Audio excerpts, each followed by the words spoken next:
사단은 박해와 거짓으로 교회를 무너뜨리려고 했습니다. 그러나 교회는 성령님의 도우심을 받아서 이러한 유혹들을 훌륭하게 잘 극복을 해냈습니다. 그리고 교회가 시험을 극복하게 되자 교회는 또다시 확장됐습니다. 사도들은 성령님의 역사 가운데 수많은 표적과 기사를 사람들 앞에서 행했고, 믿는 사람들은 한 마음으로 솔로몬 행각에 정기적으로 모여서 말씀을 듣고 배웠습니다. 유대인들은 감히 그들을 비난하지 못했고 백성들은 그들을 칭찬했습니다. 이로 인해서 믿고 주님께로 돌아오는 사람들이 더 많아져서 큰 무리를 이루었다라고 했습니다. 베드로를 통해서 많은 기적이 일어나게 되자 사람들은 병든 사람을 메고 거리로 나오기 시작했습니다. 그들은 환자를 길가에 눕히고 베드로의 그림자라도 덮이기를 기다렸습니다. 그리고 예루살렘 근처에 사는 수많은 사람들도 그 소문을 듣고 병자와 귀신 들린 사람들을 데리고 와서 모두 다 치유함을 받았다라고 지난주에 우리가 말씀을 보았습니다. 이러한 하나님의 은혜의 일이 계속 벌어지고 있는데 사단이 가만히 있을 리가 없습니다. 사단도 자신의 일을 하기 시작했던 거죠. 사단은 유대 종교 지도자를 통해서 이제 교회에 대한 공격을 하기 시작하는 것입니다. 이 일들이 이제 우리가 오늘 읽었던 이 본문의 말씀이 되는 것입니다. 오늘 이 말씀들을 잘 살펴보면서 하나님이 어떻게 일하시는가 확인할 수 있게 되길 바라고, 이 말씀을 통해서 우리에게 주시는 교훈을 마음속에 잘 새기시는 여러분과 제가 되시기 바랍니다. 먼저는 성도의 밤과 아침에 대해서 좀 생각해 볼 필요가 있습니다. 우리는 지난 시간에 아나니아와 삽비라 사건 이후의 사도들의 활약상에 대해서 우리가 보았습니다. 사도들을 통해서 주님의 능력이 계속해서 드러나게 되자 더러운 귀신 들린 사람들을 포함해서 사도들을 찾아온 모든 사람들이 다 예수 그리스도 안에서 병고침을 받았다 그랬습니다. 제대로 의료 혜택도 받지 못하던 그러한 가난한 빈민들이 육체적으로 질병이 나음을 입었다. 그러면 이것은 얼마나 좋은 일입니까? 얼마나 축하할 일입니까? 그 일에 주님의 도구로 쓰임받은 사도들을 칭찬해야죠. 훌륭한 일을 했습니다. 이렇게 격려하는 것이 마땅했죠. 그런데 오히려 이 일로 인해서 마음이 불편한 사람들이 있다 하는 것을 오늘 말씀이 우리에게 보여줍니다. 그들이 누굽니까? 바로 대제사장과 사두개인들입니다. 유대 종교 지도자들인 거죠. 그들은 사도들이 예수님의 능력으로 모든 병자를 다 낫게 한 것과 관련해서 단순히 마음이 불편하기만 한 것이 아니었습니다. 오늘 말씀 17절과 18절 말씀에 보니까 다 마음에 시기가 가득했다. 그리고 아예 사도들을 전부 다 엮어서 감옥에 쳐넣었다. 이렇게 표현하고 있습니다. 그 당시에는 여러 종류의 감옥들이 있었던 것 같습니다. 지금 우리나라 같으면 공공 감옥, 나라에서 운영하는 감옥만 있지만 그 당시에는 개인이 사설적으로 운영하는 감옥들도 있었다고 합니다. 근데 오늘 우리 말씀에 보면 18절에 사도들을 잡아다가 옥에 가두었더니 하고 옥이라고 간단하게 나오지만은 헬라 원문 성경을 보면 이것이 퍼블릭 제일 이렇게 나옵니다. 즉 공공 감옥이 되는 거죠. 나라에서 운영하는 감옥이다 하는 것입니다. 이것은 국가 기관의 감시와 돌봄 가운데 삼엄하게 유지되는 그런 감옥이라 하는 것이죠. 그런데 19절 말씀에 보면 주의 사자가 밤에 옥문을 열고 끌어내어 이르되, 이렇게 말씀이 이어지고 있습니다. 대제사장과 사두개인들은 사도들이 탈출하거나 구출될 수 없도록 경비가 엄격한 나라에서 운영하는 공공 감옥 속에 그들을 가두어 버렸다 하는 것입니다. 그런데 이게 헛수가가 된 거죠. 왜 그렇습니까? 주님의 사자가, 천사가 그 밤에 나타나서 그 사람들을 풀어줬기 때문에 그런 것입니다. 개인 감옥이 아닌 공공 감옥에 경비가 심하고 엄격한데 그 속에 제자들이 몇 명이나 들어갔는지 모르겠지만은 말씀을 전하던 제자들 전부 다 집어넣었는데 그 밤에 하나님의 천사가 와서 그 제자들을 끄집어냈다 하는 것입니다. 우리는 여기서 하나님의 일하시는 방식을 보는 거죠. 하나님의 일하시는 방식. 모든 주의 종들이 감옥에서 구출받습니까? 그건 아니라 하는 것입니다. 사도행전 속에서 베드로는 사도행전을 읽다 보면 베드로가 복음을 전하다가 감옥에 한 3번 정도 갇히는 걸로 나옵니다. 이 앞에 우리가 4장에서도 한번 봤고 오늘 나오고 저 뒤에서 또 나옵니다. 그런데 베드로가 감옥에 갇히는데 하룻밤 지나고 그 다음에 풀려 나온 것을 우리는 앞에서 보았습니다. 오늘 여기서는 천사가 이끌어냈다고 합니다. 또 저 뒤에도 가면 천사가 개입해서 기적적으로 감옥에서 베드로가 풀려 나온 것을 보게 됩니다. 그런데 인생 말년에 노년에 로마에서 베드로가 감옥에 갇히게 됩니다. 그런데 그때는 감옥에서 풀려 나오지 못하고 성경 기록이 아닌 전에 오는 기록에 의하면 베드로는 오히려 그 감옥에 갇혔다가 거꾸로 십자가에 못 박혀서 순교를 당했다, 이렇게 전해지고 있습니다. 그것이 맞으리라 생각합니다. 늘 항상 감옥에서 하나님께서 풀려주신 것이 아니라 하는 것입니다. 우리가 잘 아는 세례 요한이 있습니다. 세례 요한이 어떻습니까? 얼마나 하나님 앞에서 바른 사람이었습니까? 마지막 선지자라 주님께서 칭찬하실 만큼 여자가 낳은 자 중에 그 사람보다 큰 사람이 없다라고 칭찬을 받았던 사람이 세례 요한입니다. 근데 세례 요한이 바른 말 하다가 헤롯에 의해서 감옥에 갇혔습니다. 그 사람 풀려났습니까? 풀려나지 못했습니다. 오히려 간악한 여자들 둘에 의해서 오히려 목 잘려서 순교 당하고 말았던 것입니다. 하나님의 일하심은 이렇게도 다양하고 그 방식도 주님의 은혜가 아닌 것이 없다 하는 것입니다. 풀려나는 것도 감사하고 놀랍지만은 안 풀려나고 거기서 순교당한다 할지라도 하나님의 은혜인 것입니다. 그것이 하나님의 일하시는 방식입니다. 누구는 풀려나고 누구는 풀려나지 못하고, 풀려났기 때문에 복을 받았고 풀려나지 못했기 때문에 저주입니까? 절대로 성경은 그렇게 말하지 않는다 하는 것입니다. 기적적으로 풀려난 것도 감사하지만 감옥에서 순교한 것도 그 개인과 교회의 은혜이고 영광이 된다 하는 것이 성경이 우리에게 바로 가르쳐주고 있는 하나님의 일하심의 그 방식이라 하는 것입니다. 또 하나 우리가 여기서 주의 깊게 봐야 할 것은 주님께서 당신의 사자들을 보내서, 천사들을 보내서 사도들을 감옥에서 이끌어낸 시간, 그 시각, 이것을 우리가 좀 볼 필요가 있습니다. 그 시각이 언제입니까? 19절에 보니까, 19절 같이 읽겠습니다. 시작. 주의 사자가 밤에 옥문을 열고 끌어내어 이르되, 밤에, 그 시각이, 풀려난 시각이 밤이었습니다. 일반적으로 불신자들은 밤에 어떻게 합니까? 밤에 쉬거나 즐기거나 놀고, 밤 시간, 밤 문화, 이거 얼마나 많이 발달하고 있습니까? 밤에 불을 켜놓고 불야성같이 지내는 그러한 시대가 지금 우리 시대 아닙니까? 밤에 유흥가나 밤에 홍대 거리나 이런데 얼마나 놀기 좋아하고 놀고자 하는 사람들이 그 불빛 아래 모여듭니까? 불신자들의 삶은 그렇다 하는 것입니다. 밤 시간에, 밤은 낮에 하지 못할 부정적이고 추악하거나 퇴폐적인 일들이 얼마나 많이 그 밤에 일어납니까? 하나님 없이 사는 일반 사람들은 그렇게 밤 시간을 보내지만은 오늘 본문에 나오는 사도들은 어떻습니까? 오히려 그 밤에 살아계신 하나님의 은혜를 깊이 체험했던 은총의 밤이었다 하는 것입니다. 은혜의 밤인 거죠. 신자들에게는, 하나님의 사람들에게는, 하나님의 사도들에게는 감옥 속에서 하나님의 돌봄을 체험했던 것입니다. 똑같은 밤이었지만은 은혜에 사로잡힌 사도들과 자기 욕망에 사로잡힌 사람들, 불신자들 사이에는 그 밤을 사용하는 방법과 의미가 다르다 하는 것입니다. 밤중에 감옥에서 풀려나온 사도들이 무엇을 했습니까? 오늘 19절부터 21절 같이 보겠습니다. 19절부터 21절 같이 읽겠습니다. 시작.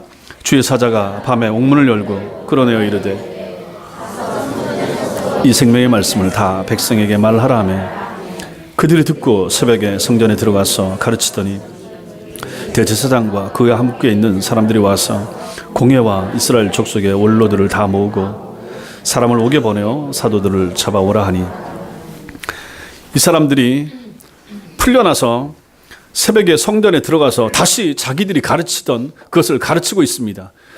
그렇게 예수 그리스도의 복음과 예수 그리스도의 부활을 가르친 것 때문에 잡혀서 감옥에 갇혔던 사람들이 천사가 풀어내주고 천사가 다시 하던 일을 하라 하니까 그대로 순종을 해서 새벽 일찍부터 다시 성전에 들어가서 자신들이 가르치던 그 일을 계속해서 하고 있다 하는 것입니다. 사도들을 감옥에서 끌어낸 주의 사자가 사도들에게 지금까지 그래왔던 것처럼 계속해서 복음의 증인이 되라라고 명령했고, 이에 사도들은 아무도 부인하거나 거부하지 않고 그대로 순종해서 그 복음을 다시 그 자리에서 전하고 있는 모습을 오늘 성경이 그려주고 있는 것입니다. 이때 이들이 그 성전을 찾아간 시각이 언제입니까? 새벽이라 오늘 말씀이 그렇게 기록하고 있습니다. 새벽. 이것은 이른 새벽, 아침입니다. 이른 아침입니다. 아침부터 이 일을 하고 있다 하는 것입니다. 이 성경을 기록한 누가는 본문에서 밤과 아침을 대조하고 있습니다. 밤 시간과 아침 시간. 밤에 주님의 은혜를 깊이 체험한 사도들은 아침에 주님을 위한 삶으로 그 아침을 시작하고 있다 하는 것을 오늘 말씀이 우리에게 보여줍니다. 밤에 천사의 도움으로 감옥에서 풀려난 사도들이 복음을 전하는 경건한 삶으로 그들의 하루를, 그 아침을 시작하고 있는 것입니다. 이것은 주님을 바로 믿기 원하는 여러분과 저에게 큰 교훈이 됩니다. 참되고 바른 하루는 단순히 그날 아침부터 시작되는 것이 아니라 그 전날 밤부터 이어진다. 그 밤부터 시작된다 하는 것을 우리에게 보여주는 것입니다. 보통 아침에 시작해서 밤에 마치면 하루가 끝난다고 생각하지만 오늘 말씀이나 성경은 끊임없이 우리에게 그렇지 않다 하는 것을 보여줍니다. 주님과 함께하는 아침은 주님과 함께하는 밤이 전제될 때 그것이 가능하다 하는 것을 말씀이 우리에게 보여주는 것입니다. 바른 밤의 기초 위에서만 바른 아침이 시작이 될 수가 있는 것입니다. 그러므로 성도에게 있어서, 여러분과 저에게 있어서 밤과 아침은 얼마나 중요한 시간입니까? 하나님의 은혜를 체험하는 밤이 있어야 그 은혜를 기초로 시작하는 아침이 있을 수 있기 때문에 그런 것입니다. 하나님의 은혜를 경험한 밤이 있어야 그 은혜에 기초하여 주님의 일을 감당하고 주님의 교회를 섬길 수 있는 아침과 낮을 우리가 맞이할 수 있는 것입니다. 그러므로 성도들에게 있어서 밤 문화가 중요합니다. 밤 문화가 중요합니다. 주님이 언제 오셨습니까? 밤에 오셨습니다. 언제 부활하셨습니까? 새벽 일찍 밤에 부활하신 것입니다. 밤에 당신을 사모하는 사람들과 은밀하게 개인적인 관계를 더욱 깊게 맺기를 원하시는 분이 누구십니까? 하나님이십니다. 하나님께서 아브라함을 부르고 이삭을 밤에 환상 중에 찾아오고 했던 그런 모든 시간들을 한번 보십시오. 전부 다 밤 시간입니다. 다들 잠들어 있는 시간에, 요즘 같으면 다들 환락과 노느라고 바빠 있는 그러한 시간들에 하나님께서는 깨어있는 하나님의 종들을 부르시더라 하는 것입니다. 밤 시간에 찾아오는 거죠. 밤 시간에 하나님의 사람들은 그 시간에 남이 다 쉬고 자는 시간에도 자지 아니하고 오히려 그 시간에 하나님 앞에 나가서 기도를 하고 하나님과 교제하는 시간을 갖더라 하는 것입니다. 우리 예수님이 그런 삶을 사셨습니다. 밤이 맞도록, 밤 깊도록 기도하시고. 여러분과 저의 밤은 어떻습니까? 우리는 밤 시간을 지금 어떻게 보내고 계십니까? 불신자들과 분명한 차이가 나는 그러한 시간을 여러분과 제가 보내고 있습니까?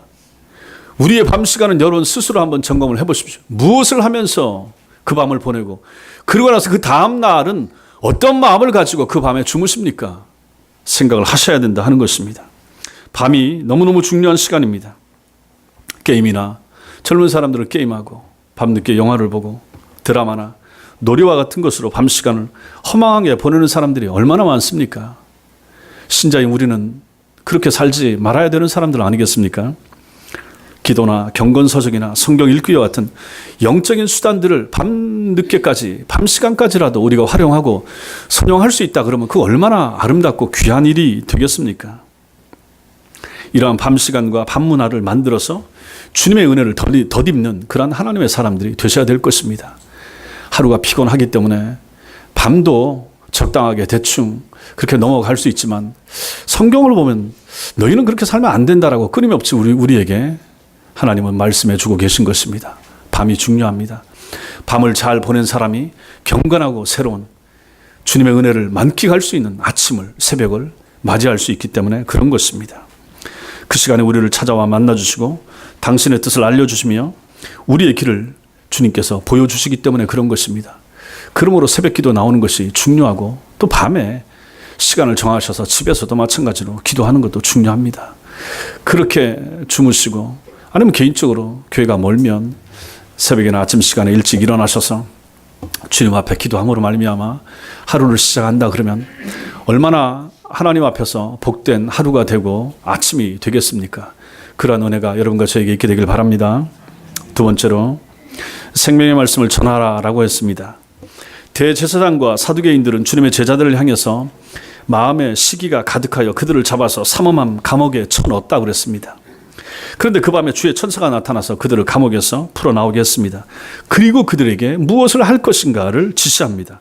20절 말씀에 이 생명의 말씀을 다 백성들에게 말하라 이렇게 말합니다. 여기서의 생명, 이 생명은 이 세상에 속한 생명이 아니라 영원히 지속되는 영적인 생명, 예수 그리스도를 통한 영적 구원의 생명을 말하는 것입니다. 이 생명은 지금까지 사도들이 계속해서 전했던 예수 그리스도의 부활과 그 예수를 믿음으로 인해서 얻게 되는 영원한 생명을 가리키는 것입니다. 이 생명, 부활 생명, 예수 생명, 예수 죽음을 믿고 예수 부활을 믿는 것으로 말미암아 신자에게 하나님께서 하늘로부터 부어주시는 생명, 우리의 한계가 있는 제한된 육체가 품고 있는 영원한 생명, 그 생명을 말하는 것입니다. 우리의 육체는 한계가 있습니다. 100년이면 다 웬만하면 세상을 떠납니다. 그러나 이 유한한 몸 속에 영원한 생명을 하나님께서 우리에게 부어주셨는데 그것이 바로 예수 생명이라 하는 것입니다. 이 예수 생명을 사도들에게 전하라 라고 이렇게 말하고 있는 거죠. 이 생명의 말씀을 이렇게 말합니다. 이 말씀이 뭡니까? 공적인 설교나 연설을 말하는 것입니다. 사도들에게 감옥에서 풀어나가서 너희들이 다시 너희가 살게 된 이 예수의 복음, 예수의 생명을 전해라. 입을 열어 전해라. 설교하라. 전도하라. 이렇게 말하는 것입니다. 개인적으로 조용히 전하는 것이 아니라 많은 사람들 앞에 공적으로 당당하게 큰 소리로 담대하게 복음을 전하라 하는 것이 이 말씀의 의미가 되는 것입니다. 그리고 또 뭐라고 말합니까? 다 전하라. 이 생명의 말씀을 다 전하라 그럽니다. 이것은 예수 그리스도를 통한 구원의 진리가 하나도 빠짐없이 속속들이 전파되어야 한다 하는 것을 우리에게 분명히 보여줍니다. 혹시라도 유대 종교 지도자들의 핍박을 두려워해서 구원의 말씀을 단 하나라도 생략한다든지 약화시킨다든지 적당하게 얼버무려서 전하지 말고 두려워하지 말고 겁내지 말고 또다시 감옥에 갇히는 한이 있더라도 너희가 예수께로부터 들은 진리, 확실한 진리, 그것을 전부 다 속속들이 전하라. 이런 말씀이 되는 것입니다. 얼마나 분명하고 힘있는 복음 전파를 향한 그러한 천사들의 명령입니까? 가서 당당하게 많은 사람들 앞에 서서 너희가 이제껏 전해왔던 예수 그리스도의 복음을 하나도 남김없이 그대로 전하라 라는 주님의 천사의 명령을 받고 있는 것입니다. 참 생명은 예수 그리스도 안에만 있습니다. 참 생명은 오직 기독교 안에만 있는 것입니다. 참 생명은 바른 설교를 통해서만 전해집니다. 참 생명은 복음에 메인바된 주님의 종들을 통해서만 전파되는 것입니다. 바르게 배워야 바르게 전할 수 있습니다. 바른 설교를 들어야 바르게 확신하게 되고 바르게 확신한 사람이 밖에 나가서 주위의 사람들에게 바른 것을 전할 수 있게 되는 것입니다. 엉뚱하게 배우면 엉뚱한 확신 가운데 거하게 되고 엉뚱한 확신 가운데 나가서 이상하게 사람들을 후려서 교회로 데리고 가니까 그 교회가 사이비 교회가 되고 이단 교회가 되는 것입니다. 그러므로 바른 말씀을 바르게 잘 듣고 배우는 것이 얼마나 중요한가 하는 것입니다. 요한복음 10장 10절에서 내가 온 것은 양으로 생명을 얻게 하고 더 풍성히 얻게 하려는 것이라 라고 우리 주님께서는 분명히 말씀하셨습니다. 주님이 오신 목적은 이것입니다. 생명을 전하는 종교가 기독교입니다. 생명을 전하는 일, 그 일을 감당하는 곳이 교회입니다.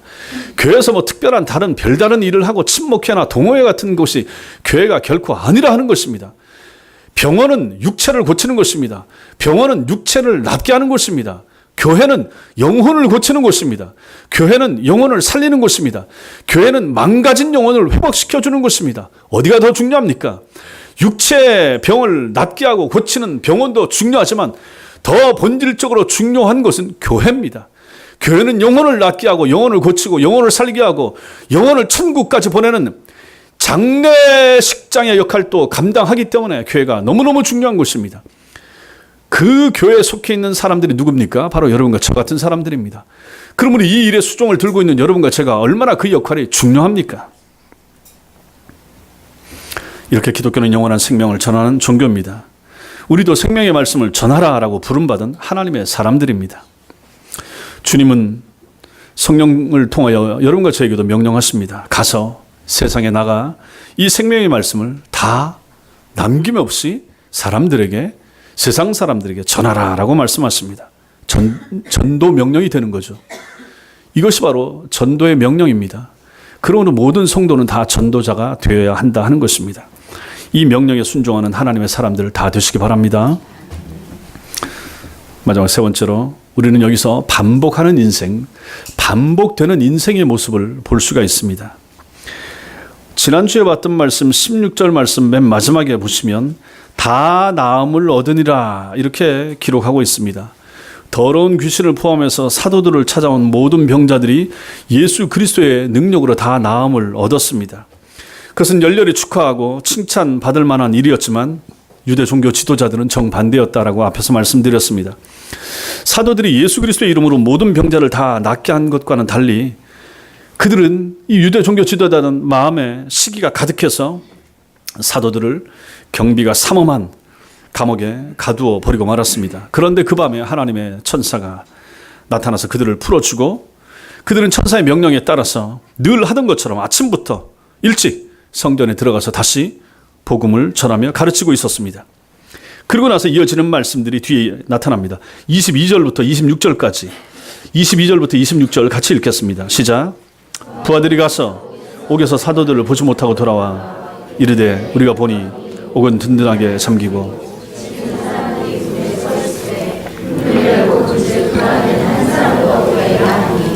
성전 맡은 자와 제사장들이 이 말을 듣고 의혹하여 이 일이 어찌 될까 하더니 사람들이 와서 알리되 보소서 옥에 가두었던 사람들이 성전에 서서 백성을 가르치더이다 하니 성전 맡은 자가 부하들과 같이 가서 그들을 잡아왔으나 강제로 못하면 백성들이 돌로 칠까 두려워함이더라. 아멘. 이 사람들이 풀려나서 성전 앞에 서서 다시 말씀을 전하고 있는데 유대 관원들이 감옥에 사람을 보내서 데려오라 했는데 감옥에 사람이 없습니다. 큰일 났다. 어디 갔지? 근데 들어보니까 이 사람들이 다시 성전에 가서 또 똑같은 일을 합니다. 다시 잡아와라. 잡아온 내용이 지금 여기에 실려 있습니다. 그런데 강제로 못하고 있다. 백성들은 이 사람들이 바른 일을 하고 있다. 하나님의 복음을 전하고 있다 하는 것을 알기 때문에 함부로 못하고 있다 하는 것이 26절까지 내용입니다. 사도들이 풀려난 사실을 알 리가 없는 유대 지도자들이 사내들인 공회와 원로들을 다 모으고 사람들을 감옥에 보내어 사도들을 끌어올라고 했지만 없어서 소동을 벌리다가 결국은 여기까지 오게 됐다 하는 것입니다. 사도들이 경비 대장에 의해서 이제 공회로 다시 사람들 앞에 끌려 나오자 그곳에 있던 유대교 지도자들끼리 이제는 자기들끼리 이제 난상 토론을 벌이고 있습니다. 어떻게 해야 될 것인가? 어떻게 해야 될 것인가? 그것이 33절부터 39절까지 나오는 내용이 되는 것입니다. 그 부분 내용을 이제 다음 주에 보겠는데 그렇게 한참을 토론을 합니다. 그리고 그 토론 후에 내린 결정이 사도행전 5장 40절이 됩니다. 40절 말씀만 같이 읽겠습니다. 시작. 그들이 옳게 여겨 사도들을 불러들여 채찍질하며 예수의 이름으로 말하는 것을 금하고 놓으니 사도들을 불러들여서 채찍질하고 때립니다. 왜 시키지 않는 것을 또 하느냐? 왜 예수 이름으로 예수 부활 전하지 말고 예수 십자가 전하지 말라고 했는데 왜 또 그 짓을 하느냐 하고 채찍질하고 매질해서 예수의 이름으로 다시는 말하지 마 하고 이 사람들을 보내게 된다 하는 것입니다.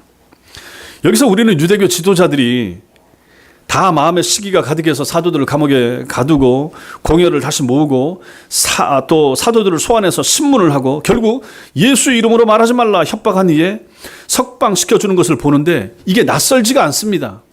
이 앞에서 우리가 이거 본 적이 있습니다. 이전에도 이 사람들은 이런 짓을 했기 때문입니다. 앞에 한번 보죠. 사도행전 4장입니다. 사도행전 4장 1절부터 4절까지. 사도행전 4장 1절부터 4절 같이 읽겠습니다. 시작. 사도들이 백성에게 말할 때에 제사장들과 성전 맡은 자와 사두개인들이 이르러 예수 안에 죽은 자의 부활이 있다고 백성을 가르치고 전함을 싫어하여 그들을 잡음에 날이 이미 저물었으므로 이튿날까지 가두었으나 말씀을 들은 사람 중에 믿는 자가 많으니 남자의 수가 약 5천이나 되었더라. 저 뒤에 18절 시작. 그들을 불러 경고하여 도무지 예수의 이름으로 말하지도 말고 가르치지도 말라 하니 보십시오. 이미 사도행전 4장에서도 이 일을 이 사람들은 했었습니다. 이 일을 지금 사도행전 5장에서 또 하고 있다 하는 것입니다. 그대로 반복하는 유대 지도자들을 보는 거죠. 자, 그러면 사도행전 4장에 이렇게 협박하고 예수 이름으로 전하지 말고 또 자기들끼리 회의하고 했던 이 일을 하기 전에 이 유대 지도자들은 무엇을 했겠습니까? 차츰 마치고 요한복음 18장에 보면 그때는 사내들인 공회원들을 다 모으고 그때는 예수 죽일 것을 또 결의하고 모의하고 공모했던 사람들이 이 사람들이라 하는 것입니다. 그러면 오늘 본문 5장 이후에 이 사람들은, 이 유대 종교 지도자들은 또 무엇을 했겠습니까? 저 뒤에 사도행전 23장에 가보면 그 사람들은 또 거기서 사내들인 공회원들을, 오늘 같으면 국회 다 모으고 그때는 무엇을 하는가? 사도 바울을 죽이기로 또다시 공모하고 결의하고 그 일을 하고 있다. 집요하게 바울의 목숨을 노리고 있는 그들의 모습을 그 성경이 보여주고 있는 것입니다. 보십시오. 한마디로 이 사람들은 자신들의 힘을 다 모아서 어리석게도 날마다 예수 진리를 대적하고 짓밟는 똑같은 일을 반복하는 사람들이 바로 이 사람들이라 하는 것입니다. 처음에는 예수님을 죽이고자 모의하고 그대로 실행했고, 후에는 그 예수님의 죽으심과 부활을 전했던 예수님의 12 제자들을 향해서 또 그들을 잡아 죽이고 감옥에 쳐넣고 하는 일을 또 반복하다가 나중에는 사도 바울도 이런 식으로 괴롭히고 핍박하던 사람들이 바로 이 유대 종교 지도자들이라 하는 것입니다. 그들의 이런 주님과 복음을 대적하던 행위는 그 후에 그들의 후손들을 통해서 또 그대로 교회 역사 가운데 반복되어져 갔던 것입니다. 반면에 오늘 자신들을 찾아온 병자들을 예수 그리스도 안에서 다 낫게 하는 선한 일을 하고서도 도리어 체포되어서 법정에 소환이 된 사도들은 사람보다 하나님께 순종하는 것이 마땅합니다라고 당당히 변론하면서 예수 그리스도만을 높이고 그분의 복음을 전하는 삶을 역시 날마다 반복하고 하는 삶을 이 주님의 제자들은 또 살고 있는 것을 오늘 성경이 우리에게 보여줍니다. 유대교 지도자들은 자기 자신의 욕망을 위한 삶을 반복했지만은 오늘 성경에 나오는 사도들은 진리와 생명이신 예수님을 위한 삶을 반복하면서 살았던 것입니다. 그들의 삶이 어느 정도로 주님을 위한 반복이었는지를 42절 말씀이 보여주고 있습니다. 사도행전 5장 42절, 사도행전 5장 42절 같이 읽겠습니다. 시작. 그들이 날마다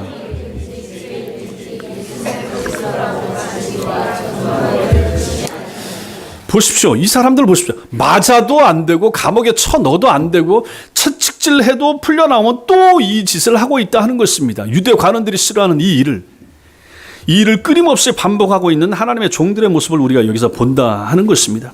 주님을 위한 이들의 삶은 끊임없이 계속해서 똑같은 일을 반복하고 있었다 하는 것입니다. 그러나 이들이 반복했던 이 삶은 재미없고 지루한 일의 반복이나 의무감에 의한 피곤한 반복이 아니었다 하는 것을 여러분과 저는 분명히 알 수가 있습니다. 사도들이 성전 미문 앞에 앉은뱅이를 주님의 이름으로 고쳐주고 처음 감옥에 갇혔을 때에는 천사가 구해주지 않았습니다. 밤을 지나고 나서 이튿날 사내들인 법정에 서게 됐습니다. 그러나 오늘 읽었던 우리가 본문에서는 주님께서 당신의 사자를 통해서 밤에 그 감옥에서 구해준 것을 우리가 보게 됩니다. 그리고 나서 저 뒤에 가면 사도행전 12장에도 비슷한 일이 일어납니다. 그때도 베드로가 감옥에 갇힙니다. 베드로가 투옥되고 베드로가 목 잘려서 죽기 전날 밤에 베드로가 잠자고 있습니다. 여기서는 감옥 속에 베드로 양편에 간수가 같이 잡니다. 간수들이 이쪽 간수 손에 쇠사슬을 메고 그 쇠사슬을 베드로 오른쪽 팔을 메고 이쪽 편의 간수가 쇠사슬을 자기 손 하나 메고 한쪽은 베드로 왼손에 메고 이렇게 자는 그 밤에 하나님의 천사가 나타나서 천사의 능력으로 그 손 양팔을 풀어냅니다. 그리고 베드로를 일어나게 합니다. 그리고 문을 하나님의 천사가 엽니다. 문이 몇 개나 되는지 모르고 열어서 나중에 베드로가 정신을 번쩍 차려보니까 길가에 나와 있는 거예요. 천사가 이렇게까지 강력하게 역사해서 양편에 자던 간수들은 그대로 잔채 이 한 사람 베드로만 끄집어내는 그러한 일이 사도행전 12장에 기록이 되어 있다 하는 것입니다. 점점 이 정도가 하나님의 은혜와 하나님의 역사하심과 이것이 더 짙어지는 것을 우리가 보게 되는 것입니다. 주님을 위한 삶을 주의 사자들이 반복할 때, 제자들이 반복할 때 그들은 시간이 지나면 지날수록 주님의 더 큰 은혜를 더 깊고 크고 진하게 경험하고 있는 것을 성경이 우리에게 보여준다 하는 것입니다. 이것이 하나님의 은혜고 하나님의 사랑인 것입니다. 매를 더 많이 맞았는데 그 밤에 더 깊이 잠들게 하고 더 강력한 천사의 도우심 가운데 그 감옥문을 열고 나올 수 있도록 하나님께서 은혜를 베풀어 주시더라 하는 것입니다. 이것은 여러분과 저에게 중요한 사실을 전해줍니다. 제자들이 주님을 위한 삶을 반복할 수 있었던 것은 주님께서 먼저 그들에게 은혜 베풀기를 반복하셨기 때문에 그렇다 하는 것입니다. 은혜를 먼저 받고 은혜를 처음 했기 때문에 제자들이 주님 앞에 더 많이 충성하고 더 많이 헌신하고 할 수가 있었다 하는 거죠.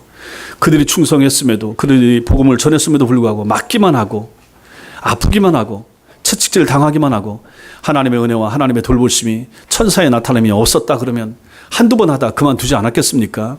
그런데 그러지 않았다는 것입니다. 그것은 하나님의 도우심과 천사의 역사하심이 많이 맞으면 많이 맞을수록 더 강력하게 역사했고 더 깊은 곳에 감옥 속에 집어넣으면 더 놀라운 천사의 강력한 역사하심을 맛볼 수 있도록 해줬기 때문에 사도들이 힘을 낼 수가 있었고 제자들이 다시 한번 은혜에 힘입어서 그 일을 반복하고 할 수가 있었다 하는 것입니다. 사도들은 주님의 은혜를 반복하며 체험하면 체험할수록 주님과 더 깊은 교감을 나누는 가운데 그들 자신이 오히려 더 새롭고 강인한 성도로 다듬어져 갔던 것입니다. 사도들은 주님 안에서 이렇게 날마다 성장해 가는 거죠. 더 큰 믿음의 사람, 연약했던 사도가 더 강한 사도가 되는 거죠. 약했던 바울이 더 강력한 바울이 되는 것이고 좀 불안했던 베드로가 전혀 흔들림 없는 하나님의 종으로 자라가게 됐다 하는 것입니다. 이러한 삶을 살던 바울이 자신에게 죽음의 순간이 다가온 것을 느끼자 이렇게 고백하고 있습니다. 디모데후서 4장 6절부터 8절에 보면 이렇게만 나옵니다. 전제와 같이 내가 벌써 부어지고 나의 떠날 시각이 가까웠도다. 나는 선한 싸움을 싸우고 나의 달려갈 길을 마치고 믿음을 지켰으니 이제 후로는 나를 위하여 의의 면류관이 예비되었으므로 주 곧 의로우신 재판장이 그날에 내게 주실 것이며 내게만 아니라 주의 나타나심을 사모하는 모든 자에게 도니라. 이렇게 했습니다. 모든 사람들이 후회한다고 하는 죽음 앞에서 사도 바울은 조금도 후회하지 않는 모습을 보여주고 있는 것이죠. 오히려 자신의 삶에 큰 긍지를 가지고 있습니다. 내가 달려온 길, 내가 살아온 삶, 내가 주님을 위해서 살아왔던 삶 너무너무 감사하다. 이렇게 표현하고 있는 거죠. 그의 삶이 자신에게 은혜를 반복적으로 베풀어 주시는 주님을 위한 반복되는 생애, 감격스러운 생애, 후회 없는 생애였기 때문에 이런 고백을 할 수가 있었다 하는 것입니다.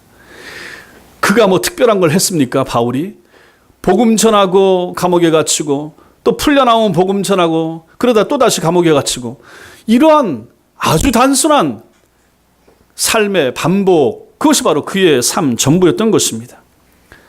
그러고 나서 그 삶의 마지막에 가서 이렇게 감격적으로 자신의 인생을 회고하면서 하나님의 은혜 감사하면서 주님 앞에 설날을 고대하고 그러면 너희들도 나처럼 살아라. 그 은혜 하나님이 너희에게도 줄 것이다. 이렇게 고백하고 있는 바울의 모습을 우리는 본다 하는 것입니다. 성도 여러분, 여러분들은 무엇을 반복하면서 사십니까? 여러분의 생애는 어떻습니까? 여러분의 하루는 어떻습니까? 여러분의 일주일은 어떻습니까? 작년과 비교해서 올해는 어떻습니까? 그 전해는 어떻습니까? 무엇을 반복하면서 삽니까? 틀림없이 여러분들은 뭔가를 반복하면서 사십니다. 새로운 것이 있을 수도 있지만 대부분의 우리의 삶의 시간들은 반복으로 채워지게 마련입니다. 지겨워하면서도 반복해야만 하고 어쩔 수 없이 반복해야만 하는 일들을 하면서 우리는 살아간다 하는 것입니다. 무엇을 여러분들은 그렇게 하면서 사십니까? 반복하면서도 기쁘고 오래 반복할지라도 즐거운 일들을 하면서 살아가야 하지 않겠습니까? 여러분, 만약에 제가 설교하는 일이 지루하고 지겹다 그러면 제가 어찌 되겠습니까? 매주마다 일주일마다 돌아오고 새벽 설교 준비해야 되고 수요 설교 준비해야 되고 금요일 날도 마찬가지고, 근데 목사인 제가 그 지겹다, 반복되는 거 너무 싫다, 만약에 그런 마음을 갖는다 그러면 저는 뭡니까? 이 사꾼입니다. 여러분들이 예배 드리는 삶이 지겹고 찬송 부르는 것이 답답하다 그러면 여러분들은 어떤 사람들이겠습니까? 교회에서의 모임을 피하고 싶고 전도하는 일이 귀찮게 여겨진다 그럼 그 정상적인 성도라고 볼 수가 있겠습니까? 은혜가 동반되는 반복, 감격을 맛보는 반복, 주의 도우심을 체험하는 반복, 이것이 여러분과 저에게 필요한 것이고 이것은 은혜라고 하는 것입니다. 제가 복음을 전하면서, 제가 설교하면서 제가 기뻐하고 제가 감사하고 제가 전하는 설교로 말미암아 성도님들이 변화되고 거기서 힘을 얻고 낙담했다가 그것 때문에 소망을 갖게 되며 그것 때문에 다시 힘을 얻고 한 주간을 살 수 있게 된다라고 하는 것, 그것을 바라보면서 저는 설교하고 또 그 설교를 준비하고 힘들고 버겁지만 또 그 힘을 얻을 성도님들을 소망하면서 제가 설교하지 않겠습니까? 그렇다면 제게 있어서 이 설교의 반복, 이 목회의 반복이라고 하는 것은 기쁨의 반복이 되는 것이고 즐거움이고 행복이고 주님을 위한 더 많은 충성을 다짐하는 시간이 될 것입니다. 마찬가지로 하는 것입니다. 여러분들도 그런 삶을 주님 앞에서 사셔야만 되고 또 지금까지 살아오셨다면 너무너무 잘하신 것입니다. 그 삶이 앞으로도 필요하다 하는 것입니다. 성도다운 삶의 원동력이 바로 여기서 나오는 것입니다. 은혜를 체험해야만 반복할 수 있습니다. 은혜를 체험하지 못하면 지겹습니다. 힘듭니다. 교회 오는 것도 마찬가지입니다. 음식 준비하는 것도 마찬가지입니다. 여러분들이 가족을 생각하면서 가족이 맛있게 먹고 건강하게 아이들이 잘 자라는 것을 생각하면서 음식을 준비하고 아이들이 먹고 가족들이 먹고 건강한 삶을 영위하는 것이 주부에게는 기쁨이고 즐거움이시죠. 마찬가지입니다. 교회에서도 마찬가지로 하는 것이죠. 교회 식당 봉사, 주방 봉사 하는 분들도 그런 생각을 하면서 기쁨과 즐거움 가운데 반찬을 준비해 오시고 주방에서 봉사를 한다 하는 것입니다. 그것은 마땅하고 당연히 그래야 된다 하는 것이죠. 모든 교회 일이 그렇다 하는 것입니다. 인생은 죽음에 이르기까지 무엇을 반복하든 반복하는 것들의 연속입니다. 크게 보면 자기 욕망을 추구하며 그것을 반복하는 생애를 사는 사람들이 있고 주님의 이름을 드러내는 삶을 반복하며 사는 사람들이 있고 둘 중에 하나입니다. 둘 중에 하나입니다. 딱 그렇게 갈랐습니다. 교회 안에서도 교인들 가운데서도 자기 욕망을 따라서 그것만 추구하면서 반복되는 생애를 월요일부터 토요일까지 사는 사람들이 충분히 있을 수 있습니다. 그래서는 안 된다 하는 것입니다. 오늘 말씀이 여러분과 저에게 그것을 교훈해 주고 있는 것입니다. 여러분들은 무엇을 반복하며 사십니까? 무엇을 반복하며 살기를 소망하십니까? 사랑하는 성도 여러분, 여러분과 저에게는 은혜가 필요합니다. 밤의 은혜가 필요하고 그 은혜가 기초가 되는 아침과 낮의 은혜도 필요합니다. 그러나 이런 은혜는 주를 위해서 밤에 충성한 종들에게 주어지는 은혜이고 아침과 낮에 부어주시는 은혜인 것입니다.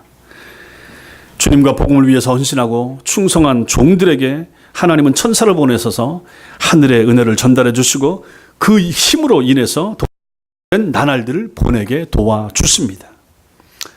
기도하는 밤, 성경 읽는 밤으로 인해서 우리 아침과 낮은 마귀가 두려워하는 시간들로 채워지게 될 것입니다. 주님과 함께하는 경건한 밤을 보낸 사람들이 세상에 나가서 생명의 말씀을 전할 수 있을 것이기 때문에 그렇습니다.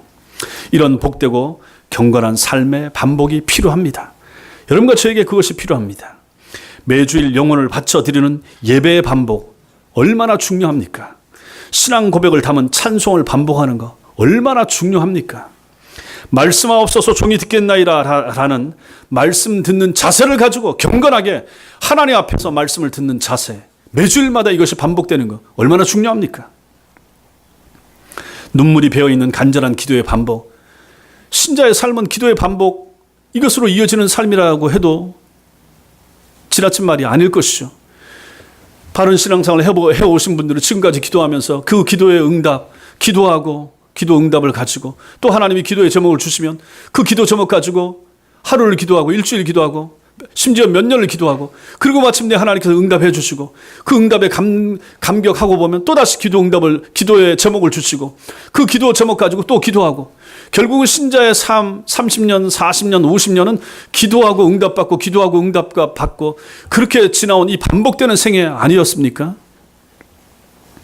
하나님의 교회에 충성을 다하는 삶의 반복, 예수 믿고 사는 나서 지금까지 충성하고 집사로 섬기고 권사로 충성하고 장로로 봉사하고 그 삶의 반복, 한 주를 반복하고 한 달 반복하고 1년 반복하고 그러면서 지금까지 여러분 지내오시지 않았습니까? 우리 교회 같으면 성경 문제를 풀고 성경 읽기 참여하고 독서 모임에 참여하고 이게 반복되는 것입니다. 매년 반복되고 있죠. 교회 여기서 이사 와서 시작해서 지금 6년 됐습니다. 6년 동안 조금씩 더 추가되면서 그러나 계속해서 반복되는 거죠. 사랑하는 교우들과 잃어버린 영혼의 구원을 위한 기도의 반복, 끊임없이 반복해야 될 것이죠. 저도 마찬가지고 여러분도 마찬가지고. 오늘도 또 오후에 예배 마치고 차 전도하러 나갔습니다. 그거 반복되는 거 아니겠습니까? 잃어버린 영혼을 찾기 위하여 또 나가고 이번 달 나가고 다음 달 나가고 반복되는 교회에서 해야 될 일, 전도하는 일 얼마나 중요한 것이고 교회가 이것을 금한다, 이것을 안 한다 정상이 아닌 것이죠.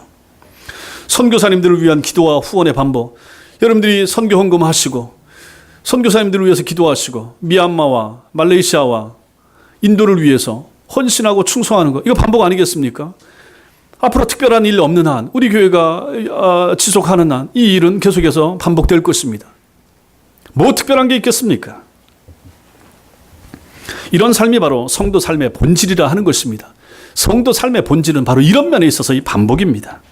이런 복되고 반복되는 은혜의 삶을 여러분과 제가 잘 사는 것, 이것이 바로 신앙생활을 바르게 잘 하는 것입니다.